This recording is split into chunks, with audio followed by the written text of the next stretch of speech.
That evening at Charleston, South Carolina's City Hall was supposed to be just another campaign rally for Donald Trump. Another day, another speech, another crowd of supporters. But no one, including Trump himself, expected the event to turn into something much deeper. One girl changed everything. When 9-year-old Sophia, small and fragile, rose from her seat, clutching a worn piece of paper, silence fell over the room. Her voice, though shaky, was clear. "Mr. Trump, how did you cope with the loss of the person you love most?" Trump, known for his quick answers, suddenly fell silent.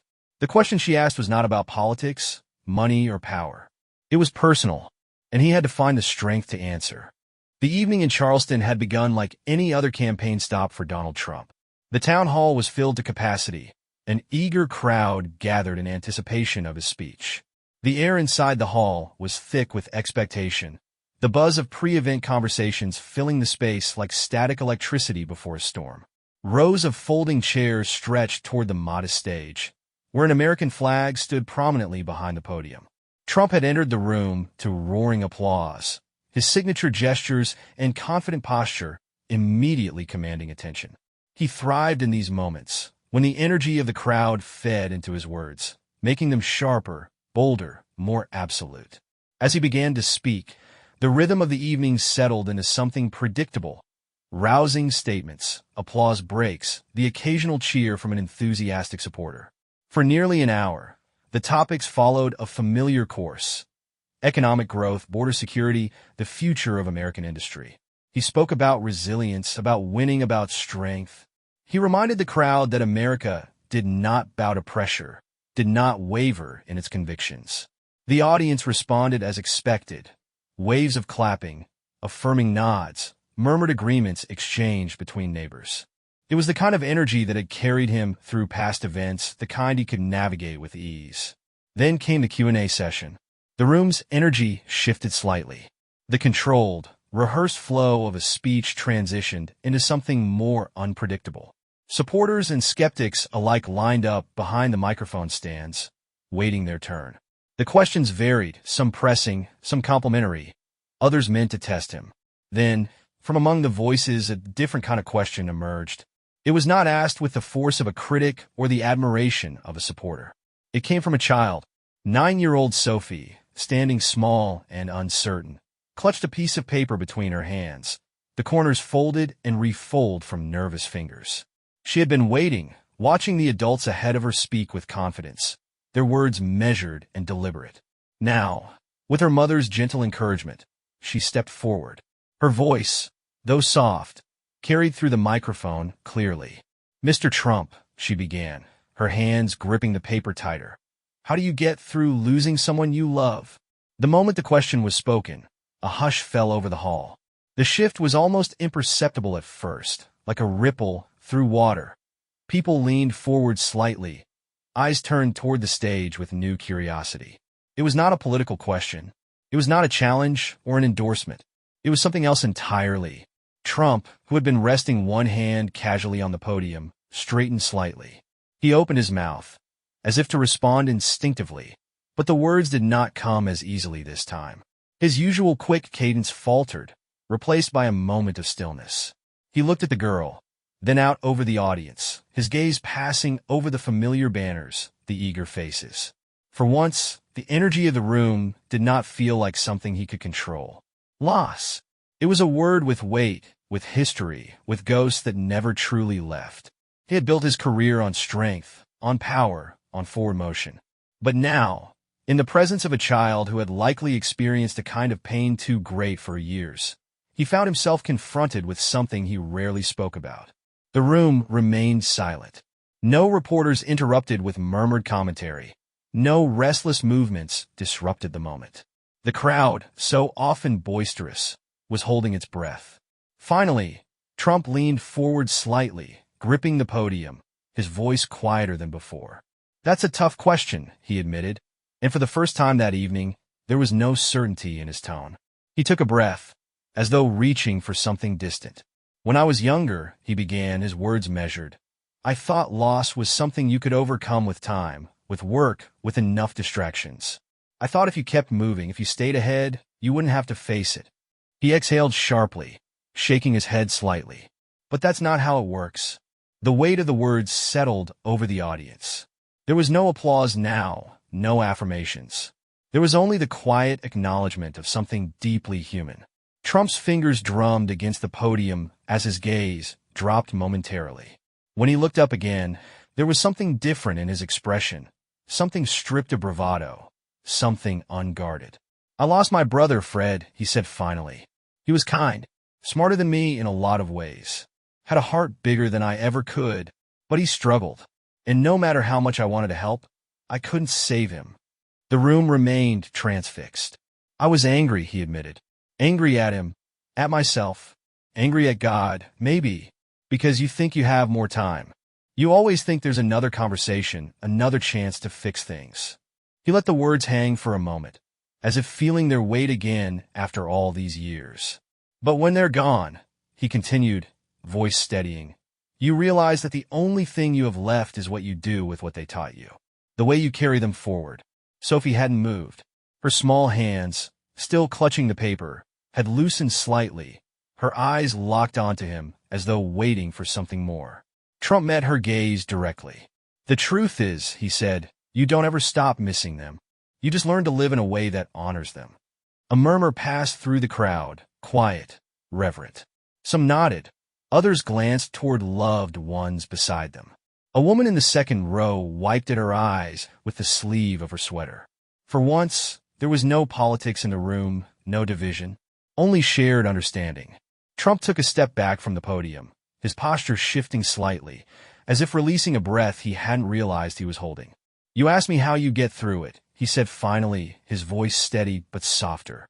"I don't know if you ever do, but you keep going, and you keep them with you."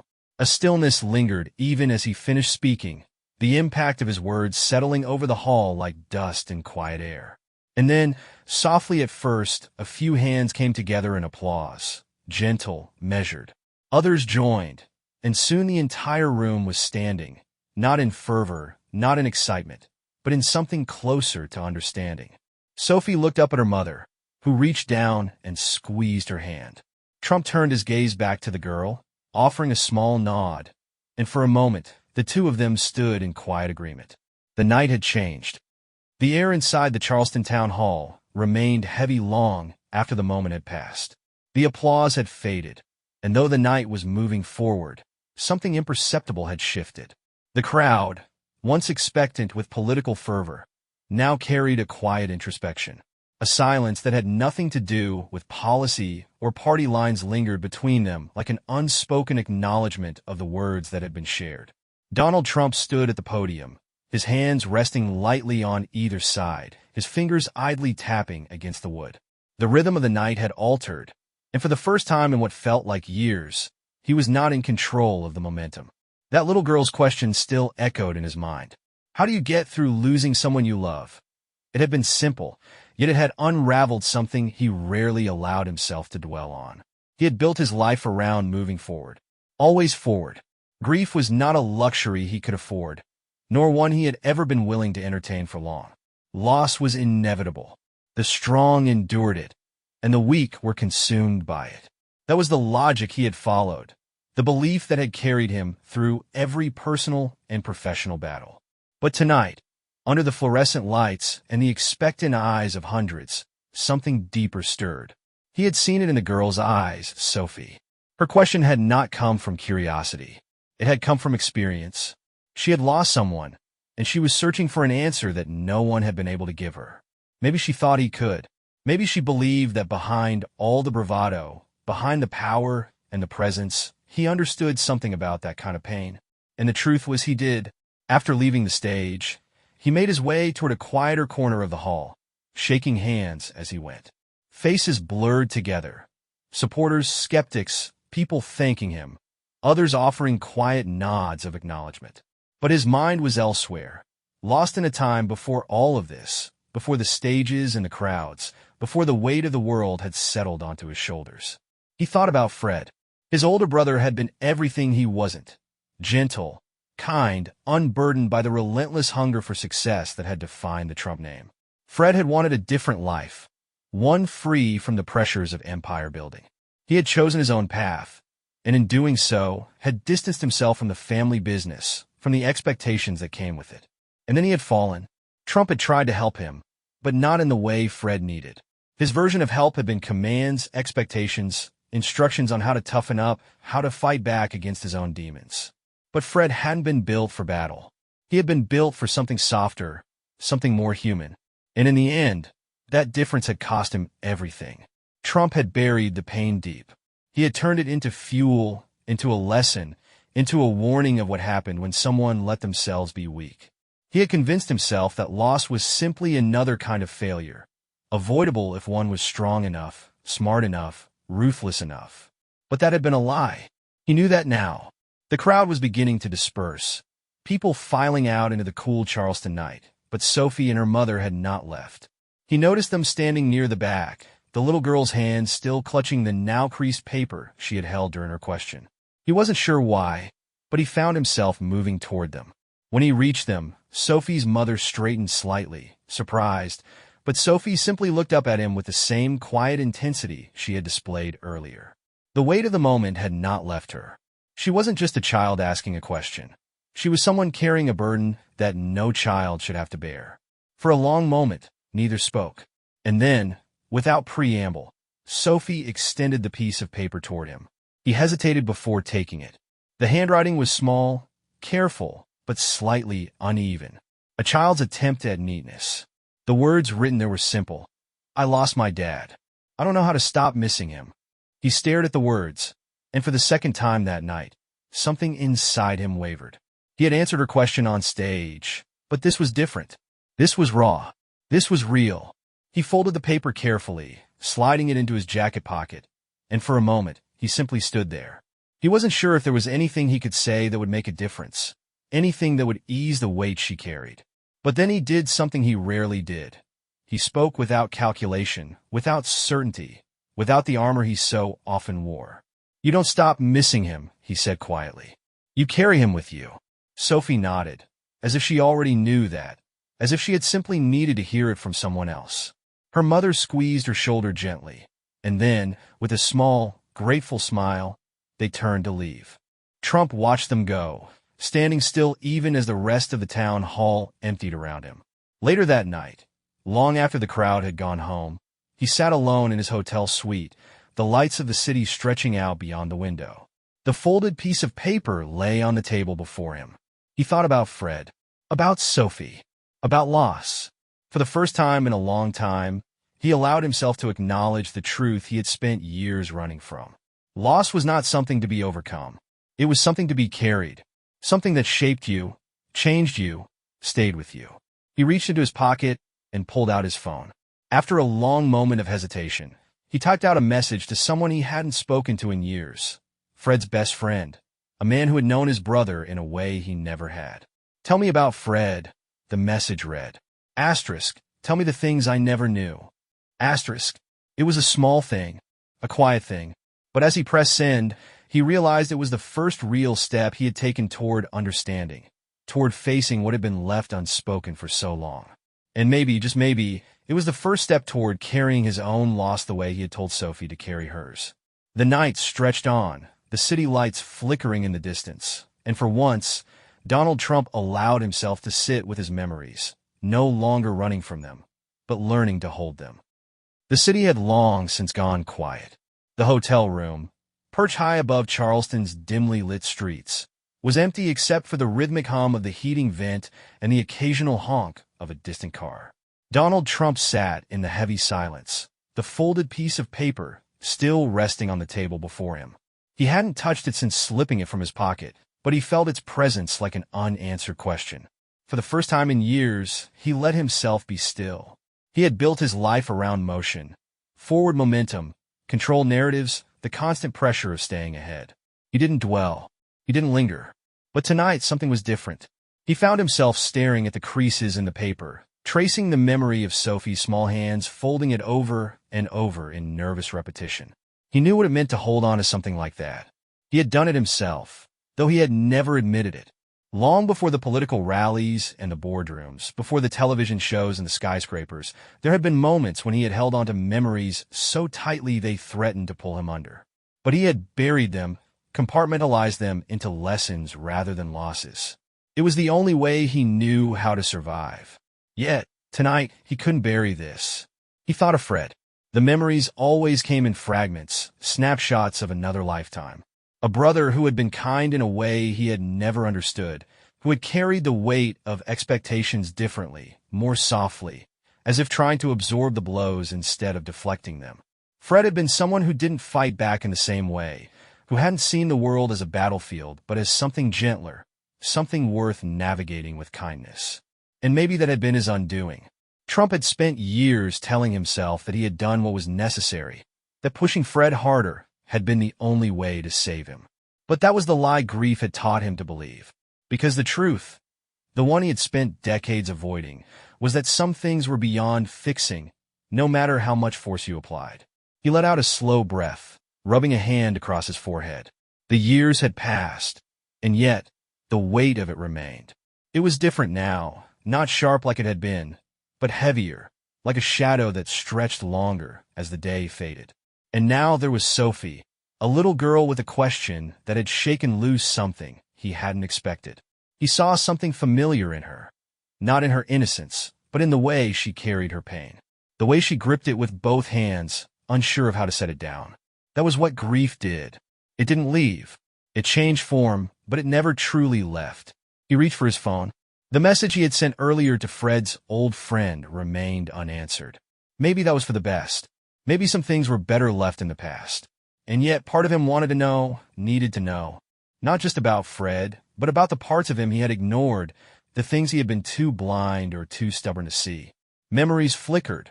Moments he had dismissed back then, but now wished he had paid more attention to. Fred laughing at something small, something insignificant. The way he used to whistle absently while lost in thought. The way he had always been the first to ask how someone was doing, and the last to walk away when they needed help. It was such a simple thing, kindness, and yet it had never been enough to save him. He closed his eyes, the weight of exhaustion pressing against him. The room felt smaller, as if the walls had inched closer. Outside, the city continued its steady pulse, indifferent to the ghosts it held. He thought about Sophie again. About her question, about the way she had stood there, small but steady, waiting for an answer. She had lost her father, and though she was too young to fully understand the weight of it, she already knew one truth, that the world does not pause for grief. It moves on, with or without you. That was what he had done. Moved on, built walls, kept going, convinced himself that pain could be outpaced if you just ran fast enough. But standing there tonight, looking at that little girl and the weight she carried, he had realized something he hadn't before. Grief is not a thing to be outrun. It is a thing to be carried. And for the first time, he wondered if he had been carrying it all wrong. He stood, the chair scraping against the hardwood floor. His reflection stared back at him from the window, distorted slightly by the city lights outside. He looked older, not just in the way time carved its inevitable marks, but in a way that felt deeper. He wasn't sure if he had felt this way before. Not like this, not in a way that felt exposed. He walked toward the table, picking up the folded piece of paper. He smoothed it out carefully, as if straightening its creases could somehow lessen the weight of what it carried. The words were simple, written in the careful, uncertain hand of a child searching for an answer. I lost my dad. I don't know how to stop missing him. He read it again, and then again. For the first time, he admitted something to himself, something he had never said out loud. Not to anyone, not even to himself. Neither do I. He folded the paper once more, sliding it carefully back into his pocket. It was a small thing, but somehow it felt important. A reminder, perhaps, that some questions don't have answers. That maybe they aren't supposed to. And maybe, just maybe, carrying them was the answer itself. The night stretched long before him, but for the first time in years, he let himself sit with the weight of it. No running, no deflecting, just carrying. The hotel room was silent except for the low hum of the city beyond the glass. Donald Trump sat in the dim glow of the bedside lamp, his hands clasped loosely before him. He had spent his entire life mastering the art of control, of situations, of people, of narratives. And yet, here he was, unable to control the one thing that had been pressing against his mind all night, the weight of loss. It had started with Sophie's question, but it had unraveled something much deeper. The ghosts of the past had been awakened, and now, in the quiet, they refused to be ignored. He had spent decades convincing himself that grief was something to be managed, contained, locked away in a compartment that would never be opened again. But grief was not something that stayed buried. It found its way into the cracks of a person's life, no matter how tightly they tried to seal them. Fred's absence was one such crack, a fissure that had widened over the years, though Trump had refused to acknowledge it. He had built an empire, led a country, faced enemies both political and personal, and yet none of it had ever erased the one undeniable fact. He had lost his brother, and nothing, not power, not wealth, not the relentless pursuit of success, had ever changed that. At some point in the night, his phone vibrated against the wooden nightstand. He picked it up, squinting at the screen. A text message. Asterisk, I didn't expect to hear from you. Fred always spoke about you with pride. I'll tell you what I remember. Call me when you're ready. Asterisk. Trump exhaled slowly, his thumb hovering over the screen. He had not expected a response, and now that he had one, he wasn't sure what to do with it. The memories he had spent so long suppressing were clawing their way back. He let the phone rest in his palm, staring at the words. Fred always spoke about you with pride. The words stung in a way he had not anticipated. He had spent his life trying to prove something to his father, to the world, even to himself. But Fred had never needed proof. He closed his eyes. The memories were coming now, whether he wanted them to or not. He remembered a night long ago when they were just boys. Fred had taken him out onto the docks, away from the sharp eyes of their father, away from the noise of expectations. They had stood there in the cool night air, staring at the city lights reflected on the water. You don't have to be like him, you know, Fred had said.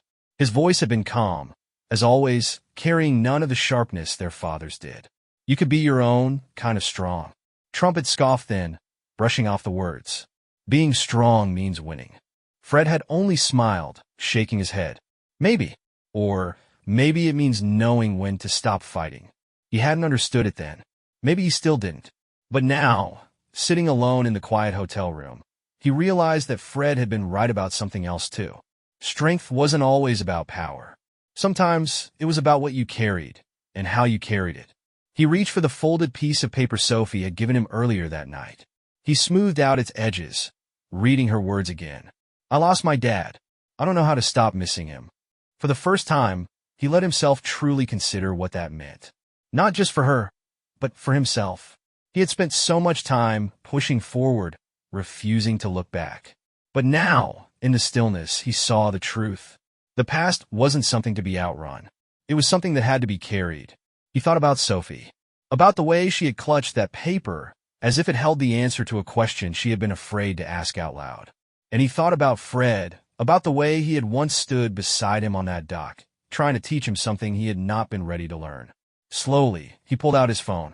His fingers hovered over the screen before he made his decision. He called. The phone rang once, twice. Then a voice answered, familiar yet distant, belonging to a man who had known his brother in ways he never had. I'm ready, Trump said quietly. Tell me about Fred. And for the first time in decades, he listened. The voice on the other end of the line carried the weight of time. It was familiar, yet distant, like a song half remembered from another life. Trump sat still in the dim light of his hotel room, his phone pressed to his ear, listening. For once, he wasn't leading the conversation. He wasn't setting the narrative. He was just listening. The man on the other end, Fred's closest friend, spoke with the kind of reverence reserved for the departed. He didn't talk about Fred as a tragedy, or as a mistake, or as a cautionary tale. He talked about him as a person, as a brother, as someone who had lived. He was always looking out for people, the voice said. Always the first to help, even when no one asked him to. You probably don't remember this, but when we were kids, he used to sneak food out of the house to give to the guy who worked on your street corner. Never told anyone. Just did it. Trump blinked. He hadn't known that. There had been so many things he hadn't known. The stories kept coming. Some small, some significant. The time Fred had driven hours out of his way to help a stranded friend. The way he would sit with people long after everyone else had gone home, just to make sure they weren't alone. The way he laughed, loud and unguarded, the kind of laugh that filled a room without apology. Trump realized, with an ache he hadn't expected, that he could barely remember the sound of that laugh. The voice on the phone paused. "He used to talk about you a lot." Trump swallowed. Yeah. He was proud of you, you know. Even when things weren't great between you. He'd defend you to anyone who had something bad to say. Said you were going to do big things. And you did. A silence stretched between them. It was not uncomfortable, but it was heavy. Trump exhaled, rubbing his thumb over the armrest of the chair he was sitting in. I should have told him I was proud of him, too. The other man didn't respond right away. Then, softly, I think he knew. When the call ended, Trump sat in the silence, staring at nothing in particular. The past had a way of creeping in when least expected, and tonight, it had returned in full force. He had spent so much time trying to move forward, trying to build, to win, to conquer. But there was no winning against time, no conquering loss. There was only what was left behind. He thought of Sophie again, her small hands gripping that paper, her voice steady despite the weight of her question. I lost my dad. I don't know how to stop missing him. Neither do I, kid. Neither do I. He reached into his pocket, fingers brushing against the folded paper she had given him. He pulled it out carefully, smoothing it against his palm. He had held onto it all night, and for the first time, he wondered if that was the point. Not to find an answer, but to hold on to the question. To carry it the way grief is meant to be carried. His mind drifted to his own children, to the things they would remember about him when he was gone. Would they carry stories like the ones he had just heard about Fred? Would they know, beyond the business and the politics and the headlines, who he really was? For years, he had been larger than life, untouchable, unshakable. But tonight he felt small in a way that had nothing to do with weakness. He felt human, and for the first time in a long time, he let himself feel that way. He stood slowly, crossing the room to the window. The city stretched out before him, vast and endless, but it looked different now. Less like something to conquer, more like something to be a part of. Fred had never needed power to matter. He had never needed status, or wealth, or influence. He had mattered because he was good, because he had cared in the ways that truly counted. Trump exhaled, resting his hand against the glass. Maybe that was what Sophie needed to hear. Maybe that was what he had needed to hear.